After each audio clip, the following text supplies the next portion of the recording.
Welcome to Reread. We are on book 2 of the Greg Keyes series. This is called Rebirth. I forgot that Mara realizes that she's having a son. I think that happened in the first book.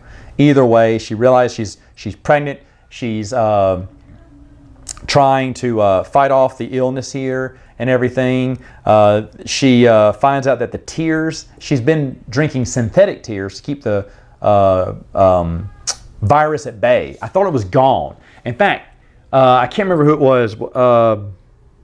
Has your picture? Whichever. When she first takes the tears, you think that she's completely healed. But now they say, no, they didn't get. It's like Greg Keyes wanted to heal her through the Force, which, I mean, I'll just skip to the end here. Luke connects to his unborn baby, who kind of holds his spiritual hand and holds his mama's spiritual hand, and Luke and Mara hold spiritual hands and use the Force together to wipe away the virus.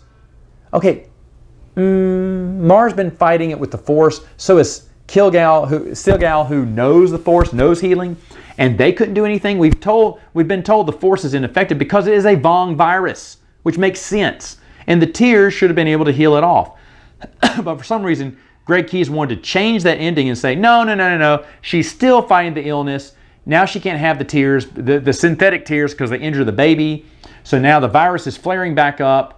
And Mara's quickly dying. And they do make you think that Mara's going to die, even though in no part of my brain when I first read this did I think Mara was going to die. I knew they wouldn't kill off Mara Jade. They would never kill off Mara Jade, would they? Oh, but later on they would. But anyway, but didn't fool me at all that Mara Jade, I did not think for a minute Mara Jade was going to die the first time I read this. But it is weird that Greg Keyes it felt like he wanted to change the storyline. Say, no, the tears weren't the answer, the Force was. And it's like, that doesn't make sense because Mara or Stilgal, or Luke, they would have figured that out a long time ago. Anyway, it starts off with another kind of stupid story. The Senate votes to arrest Luke Skywalker, so Luke has to leave Coruscant. Boris Fila makes an a very weak attempt to try to arrest him. At the end of the book, the warrant for his arrest is removed, and Boris apologizes, congratulates him on a kid, because Ben Skywalker is born at the very end of this. It's kind of weird because I don't know why the Solo kids can feel Mara through the Force and so much pain. It's labor is what it turns out to be. She's in labor. She's in so much pain. Oh, and Mara! All the kids are just going crazy. I didn't get that. But Ben is born, which is a big event here. And it's kind of weird because I thought this happened in Star by Star. I did not know the birth took place here. Anyway, Luke, this is where Luke says he refuses to leave the Jedi defenseless. They need to defend themselves. They need to fight. And again, okay, Luke, well, you told Kip the exact opposite earlier, but oh well. Jaina starts having feelings for Kip. Kip puts Jaina on a mission. Everyone says, oh, Kip, you're disgusting for hitting on Jaina. I do not see it that way at all. I do not see it that way at all. He's saying, Jaina, so happy. He's complimenting her. He's flattering her. He's kidding with her, like winking at, like, hey. I don't think it's flirting at all. I mean, she's getting a little flutter in her tummy whenever Kip looks at her and stuff, which is kind of wild. That was kind of weird. But, younger girl can get infatuated with an older man. Not too older, but definitely, 16, 15 years older.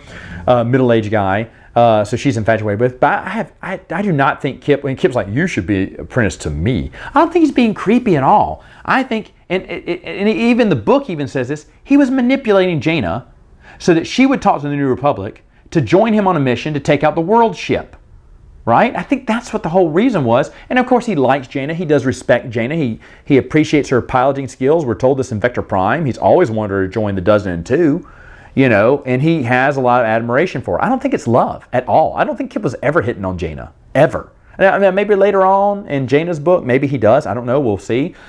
But, and that Jaina's kind of infatuated with him at first is, I don't care. But this whole story, Wedge hates Kip because of what he did to Kwisatz. Totally understandable. So in Wedge's mind, Kip is a killer. Kip is the villain, and I'm fine with that. I'm fine with Wedge's viewpoint. Wedge's viewpoint makes sense. No one else's viewpoint makes sense why they would hate Kip. Admiral Kefri kind of admires Kip Durron for taking it to the Vong wherever he can, so that's nice. And of course, they see this world ship. They think it's a super weapon. It's not. It's just an empty world ship. But when they destroy it, Now all their other warships that they have, or world ships they have, are dying. Now it's going to cause a really big issue with the Vong. Okay, Jaina, Wedge is upset because Wedge just hates, he loves reasons to hate Kip Durron. Gavin Darklighter's upset because Wedge, I guess, is upset. Jaina hates Kip. Don't ever talk to me again. Slaps him across the face. How dare you? And so we're supposed to believe that Kip did something very bad, taking out a world ship that was empty, didn't have anybody. But because he did that, now all the other existing world ships, what are the Vong going to do? They're just going to die. Yeah, they're the enemy. And by the way, they can land on a planet or just leave or do something or go back to their other galaxy or whatnot, you know. But destroying an empty world ship, we're supposed to look at Kip as the greatest villain of all time. The greatest villain of all time. It just, again, they're trying to prove a point. It doesn't make sense. He did nothing wrong. Did nothing. Well, now the children of the Vong and the dying world ships are going to hurt. So they're the villain. Let them deal with it. You destroyed an empty world ship here. I hate the hypocrisy that's unintentionally shown here by the authors here when they're trying to make Kip the villain. Just don't see it at all. But everyone just... And Kip's right, though. The New Republic probably wouldn't trust him because they don't trust Jedi completely. And, of course, Wedge does not like Kip Durron, which is why he needed Jaina to kind of convince him. And I get that because what Kip did to Qui, Wedge will never forget. This all makes sense. That's how you can portray Kip as a villain, through Wedge's eyes. I totally accept that too.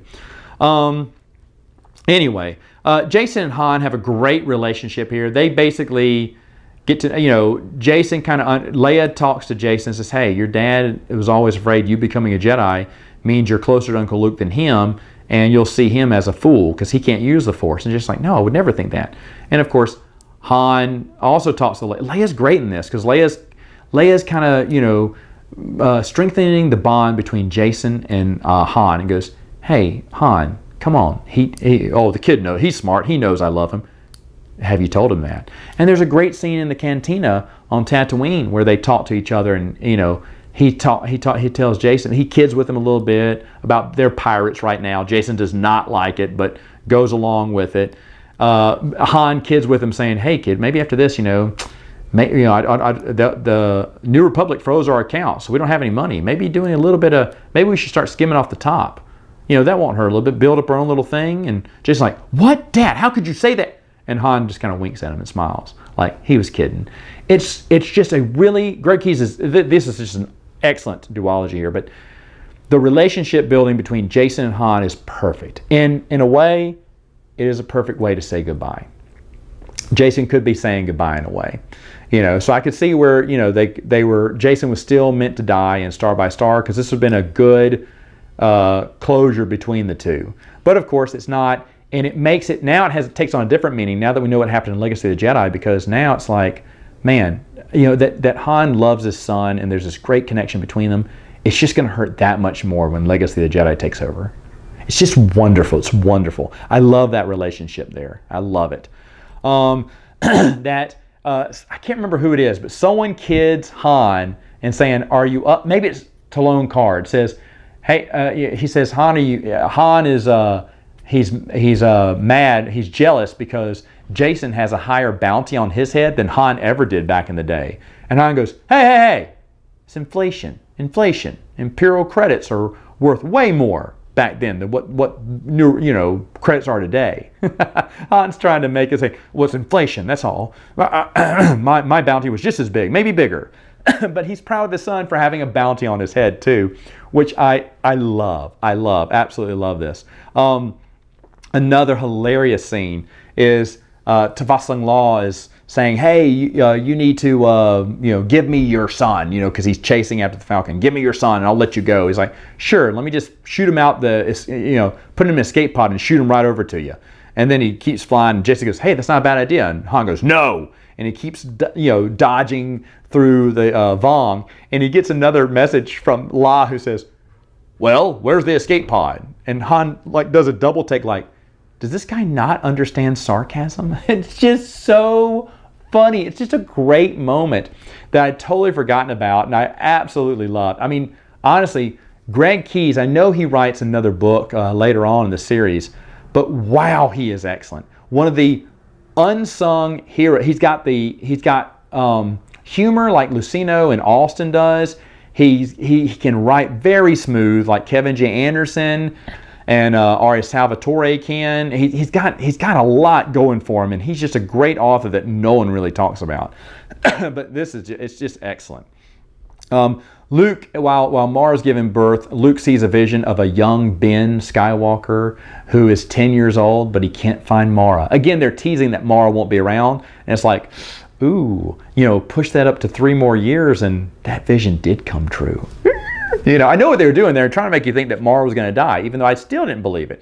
And they were trying really hard to make you believe that Mara was going to die during childbirth. But Luke goes, well, he remembers what Yoda said, always in constant movement is the future, or what, I can't remember. Always in motion is the future. That's what it is, constant movement. Motion is the future.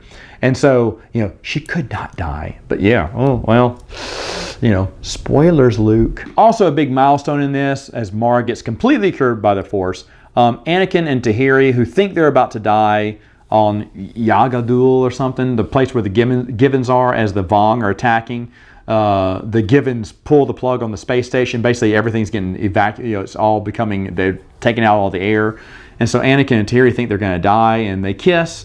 It's a great scene. Everyone loves this. Everyone who loves Anakin and Tahiri love it. It is a great scene. And then after they get saved, they have an aftermath of it. Do you regret the kiss? No, I don't. And they're going to have a stronger relationship going forward. It's excellent. It's excellent. Again, it makes Star by Star way more tragic. And I understand why fans hate that Anakin died. I get that, because Greg Keyes really makes you fall in love with Anakin, and that you are Anakin Tahiri fans. I get that. It feels so right. It feels justified. She's coming off of being a Vong. She's still got, whenever she sees a city, she's like, ooh, yucky, a blasphemy, is what she thinks in a way. And she knows that's not right. And she can still speak Vong and everything. Like, oh, there's a great scene where Nominar turns down a challenge. But the rest of the Vong don't understand what Cornhorn is saying. So Tahiri just blast out in Vong speech what Nominar just did. He turned down a challenge, making him look bad. Nominar has to make sure all those warriors die so that doesn't get back, that he's a coward. It's really great. Nominar, we start seeing what a big coward he is in this. And I love that too. I love that too. Overall, Greg Keyes' duology is excellent, is excellent, is excellent. Again, another reason why I love the New Jedi Order so much, because just about everything from it is a home run. It's a home run. I've enjoyed every single one of the books here, and some of the short stories too, but mainly every book. It's just so beautiful. And it's not just the continuity either. It's the story overall that's just wonderful. So I can't wait to read a series of short stories next time.